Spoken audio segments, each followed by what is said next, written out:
Hey guys, this is Mrs. Harbin and welcome to Pre-Calculus. We are in Unit 4, Chapter 4 about functions and inverse functions. And today we are looking at operations with functions.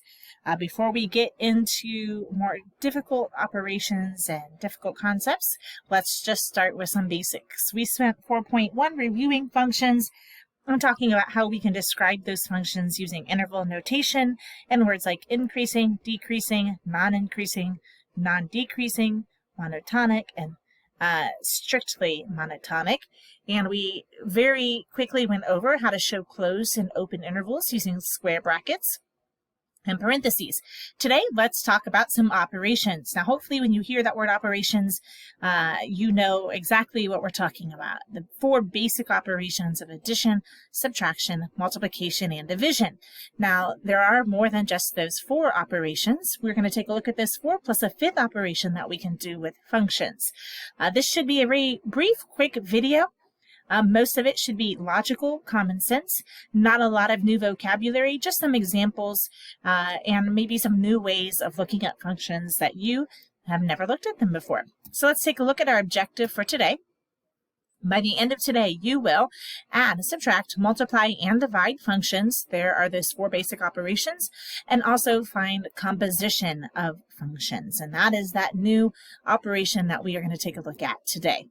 So let's start with a quick review here and evaluate this function. Our function is f of x equals x plus 8. And if we wanted to evaluate it at these different values, x equals 1, 3, negative 2, and 8, try those on your own. Pause the video and just quickly go through those. You might even be able to do them mentally and see what you get. You know that. Hopefully you remember that when we evaluate functions, my little phrase that I like to use that all my math teachers would use was plug and chug. And so we're going to plug in wherever we saw an x, we were doing f of x, now we're going to do f of 1. So everywhere that we saw an x, we're now going to substitute in a 1, and when we plug in that 1, we get 1 plus 8, which is equal to 9. And then we're going to do the same thing for f of 3, f of negative 2, f of 8. Those hopefully you're able to do mentally. And then finally, let's think, what would f of x minus 4 be? Now here we're not plugging in a number everywhere there's an x. Here we're going to plug in an expression everywhere there's an x. So let's solve those really quickly. So we've got 1 plus 8. We've got 3 plus 8. We've got negative 2 plus 8. We've got 8 plus 8. So far you should be gone, yep, I got all of this mentally. And then finally, when we plug in our x minus 4, we're going to plug that in, x minus 4 plus 8, which simplifies to x plus 4. So f of x minus 4 is x plus 4. All right, so we just take whatever's in the parentheses there and we substitute that in and plug in chugs. That's a quick review here. We can perform any of the four basic operations with functions. And we're going to take a look first of all at how we would do that, kind of using this mapping diagram to help us, although there definitely is a faster way to do that, which we'll take a look at next. So using a mapping diagram, we've got our two functions, f of x equals 2x and g of x equals 4x minus 7. And let's say that we wanted to add these two functions. Well, we could evaluate them individually. So we could take our domain values here, 1, 2, and 5, and plug those into our f of x, and we get 2, 4, and 10. Because 2 times 1 is 2, and 2 times 2 is 4, and 2 times 5 is 10. So that gives us our range values. And then we could do the same thing with our g of x. When we plug in 1, we get 4 times 1, which is 4 minus 7, negative 3. And 4 times 2 minus 7 is 1. And 4 times 5 minus 7 is 13. So we could get our range values there, and then we could just go right across with our matching pairs and add those up. 2 plus negative 3 is negative 1, and 4 plus 1 is 5, and 10 plus 13 is 23. So those would be the range values for our f plus g of x. So it doesn't matter if we add the functions first or if we plug in the values for the domain, the end result will be the same. So this is showing plugging in the values first and then adding them together. Now, when we talk about operations with functions, mapping diagrams can be helpful, but there's another way that we can do it that is, in my opinion, a little bit quicker. So if we take a look at these operations, we can say that f plus g of x is the same as f of x plus g of x, and f minus g of x is the same as f of x minus g of x, and f times g of x is the same as f of x times green here. You can see that our f of x plus g of x gave us the same thing, f plus g of x. And then finally, our last operation, f divided by g of x is f of x divided by g of x, where g of x cannot equal 0, because we know from our previous studies that if g of x equals 0, it is undefined. We cannot divide by 0. We cannot have 0 on the denominator. So those are our 4 basic operations with functions. So let's take a look at some examples here. We're going to let f of x equals x squared minus 9 and g of x equals x plus 3. We want to find f plus g of x. Well, we just said that we can just take f of x plus g of x. We can take those two expressions, simplify those by combining like terms and doing our other algebraic order of operations. And when we do that, we know f of x is x squared plus 9, and g of x is x plus 3. We would distribute to get rid of our parentheses, which in this case just means we're distributing a positive 1. So we've got x squared minus 9 plus x plus 3. And when we combine that negative 9 plus 3, we've got x squared plus x minus 6. Once we combine these two like terms, and that is our f plus g of x. Pretty easy, right? All right, let's try finding f divided by g of x. Again, we said that's just going to be f of x divided by g of x, again, as long as our denominator is not equal to 0. So we're going to write that as x squared minus 9 divided by x plus 3 if x is not equal to negative 3. If x were negative 3, we would have a problem. We would have an undefined function there. Now, the top I noticed right away is a difference of squares. X squared is a square and 9 is a square, and one is being subtracted from the other, so that's a difference of squares. And I know a shortcut factoring pattern for difference of squares, so I'm going to go ahead and factor this first. And the factoring pattern for difference of squares is the square root of the first and the square root of the second. Split that into 2 binomials. One is negative and one is positive. When I factor that, what I see is that x plus 3 and x plus 3 in the bottom, that those are the same factors. They will cancel each other out, which leaves me with just x minus 3, my final answer. So f of x divided by g of x is just going to be x minus 3. All right, let's find f of a plus b.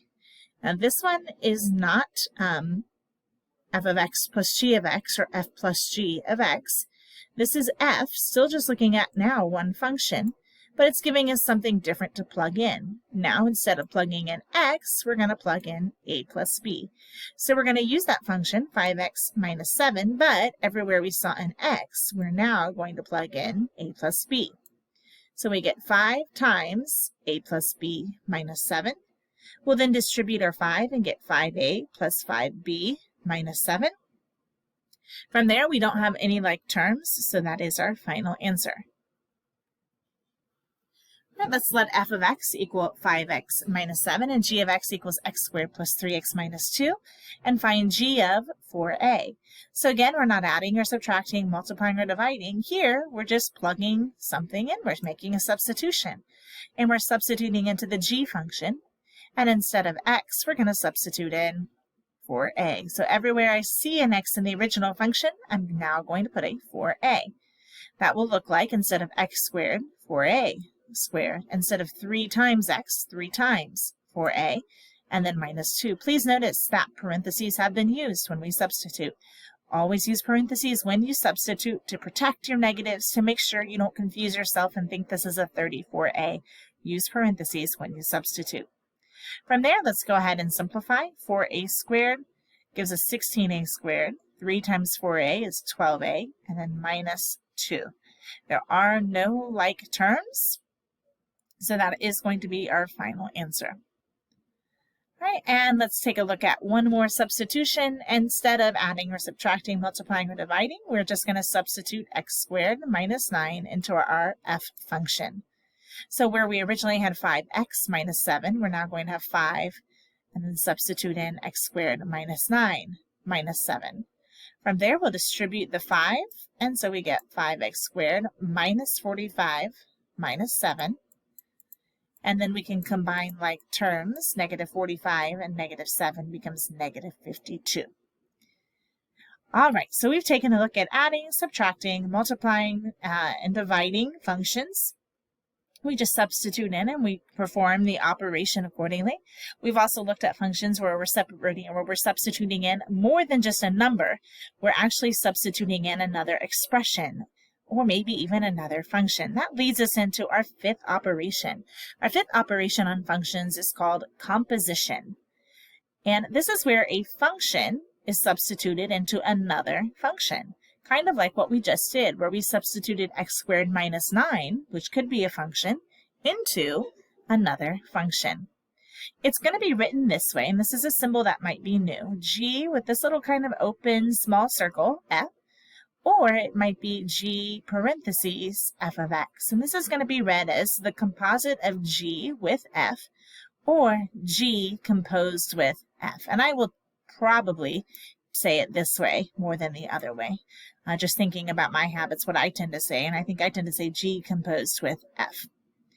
All right, so let's take a look at how we do composition of functions. So if we've got f of x equals 3x minus 5, and g of x equals x squared minus 9, let's check out a composition of functions with a limited domain of 5, 3, negative 1, and 0. So the first thing we're going to do, if we want to take g composed with f, is we want to take those domain values, and we want to start with this kind of inside piece here. Remember that it can also be written like this. All right, and so we want to start with the f function first. So we're going to plug each of those domain values, here they are, into our f function, and we get 3x minus 5. And when we plug those into the f function, we get these range values, negative 8, negative 5, 4, and 10. These range values then become the domain values for our g function, or our outside function. We'll take these new values and now plug them into the g function, which is x squared minus 9. And when we do that, we get 55, 16, 7, and 91. Right, that is the range of our function, or our g composed with f. Now, this is how you would do it if you were given just specific domain values, but most of the time we're not going to be given specific domain values. We're just going to be given two functions. So let's take a look at those. That's just our ordered pairs in the previous screen. Those are the ordered pairs. We started with this domain and we ended up with this range. All right, so let's find g composed with f of x if f of x equals 3x minus 5 and g of x equals x squared minus 9. Well, again, remember that this is just g of f of x, and we know what f of x is. F of x is 3x minus 5, so what we're really finding is g of 3x minus 5.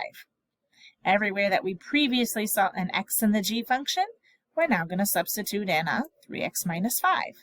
So instead of x squared minus 9, we're going to use parentheses and have parentheses 3x minus 5 squared minus 9. Now here we know that we cannot distribute that square. We cannot distribute that exponent there. We are going to have to FOIL that out. So when we FOIL that out, 3x minus 5 times 3x minus 5, we get 9x squared minus 30x plus 25, and then our minus 9 that was already there. Combining like terms, we end up with 9x squared minus 30x plus 16. All right, today we added, subtracted, multiplied, and divided functions, although we didn't actually do any of these two examples together. There are examples in the book, but you can take a look at the patterns that I gave you. They're very, very easy to pick up. And you can also look at the examples in your book if you want a numerical example.